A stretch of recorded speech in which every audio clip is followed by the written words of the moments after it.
Picture this. You open your fridge, grab a yogurt cup, and everything seems perfect. It looks fine, it smells fine, but then you spot those tiny numbers on the lid. Expired yesterday. Suddenly, your brain flips into panic mode. Is it actually dangerous?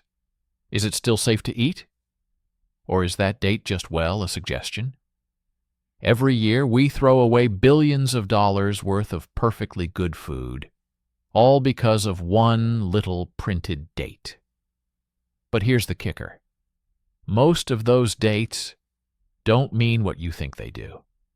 Today, we're peeling back the label to uncover what they really signify, where they came from, and why they've quietly taken control of our kitchens, even when the food hasn't actually gone bad. Let's go back for a second. For most of human history, food didn't come with a Best Buy stamp. People just used their internal lab, smell, taste, and a bit of experience. If the milk smelled sour, you didn't drink it. Simple, right?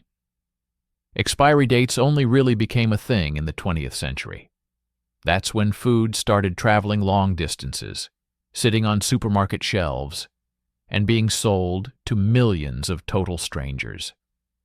Naturally, manufacturers needed a way to protect consumers, shield themselves from lawsuits, and guarantee that their products tasted exactly the same every time. So, they introduced dates. But originally, they weren't safety warnings at all. They were quality markers. That's a massive distinction, and it's exactly why things get so confusing today. You see, there isn't just one type of expiry. First, you have best before. Think of this as a peak freshness guarantee. After this date, the food might slowly lose its crunch, its color, or that perfect flavor. But if it's been stored properly, it's usually still completely safe to eat. Use by is a different story. This one is actually about safety, especially for the tricky stuff like fresh meat, fish, or unpasteurized dairy. Once you cross this line, the risk of harmful bacteria starts to climb, and it's time to be careful. Then, there's sell-by. Honestly, that one isn't even for you.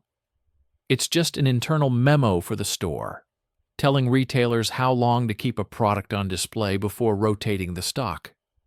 So when someone says, "This is expired," they're usually blurring three very different lines.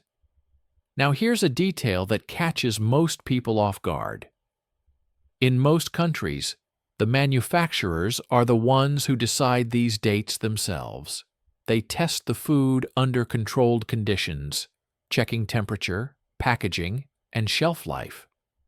And then they pick a date that guarantees the product still meets their high standards. It's not necessarily the last safe day. In fact, to stay on the safe side legally, companies often choose conservative dates. That's just a fancy way of saying the food usually lasts quite a bit longer than the label suggests. This is a game changer for things like canned goods, dry foods, or frozen products. It's exactly why a can sitting in your pantry can stay perfectly safe for years past its printed date without becoming a health hazard. So, does this mean we should just ignore the dates entirely? Not exactly. They really do matter for things like fresh seafood or meat. But for your rice, pasta, chocolate, or honey, time is just a quality thief, not a safety threat. At the end of the day, your senses are still your best defense. A quick sniff or a look at the texture is often a way better indicator of freshness than a printed number could ever be.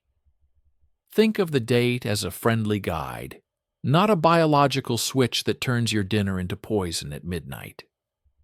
So, next time you're hovering over the trash can, remember this.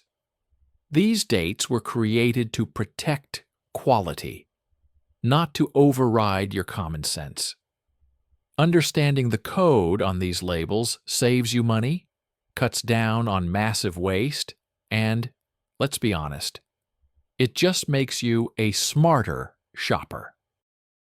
If this opened your eyes, hit that like button, share it with that one friend who throws everything away just in case, and subscribe to Amazing Nearby for more hidden stories behind the things we see every day. Because sometimes the most ordinary labels are hiding the most misunderstood truths.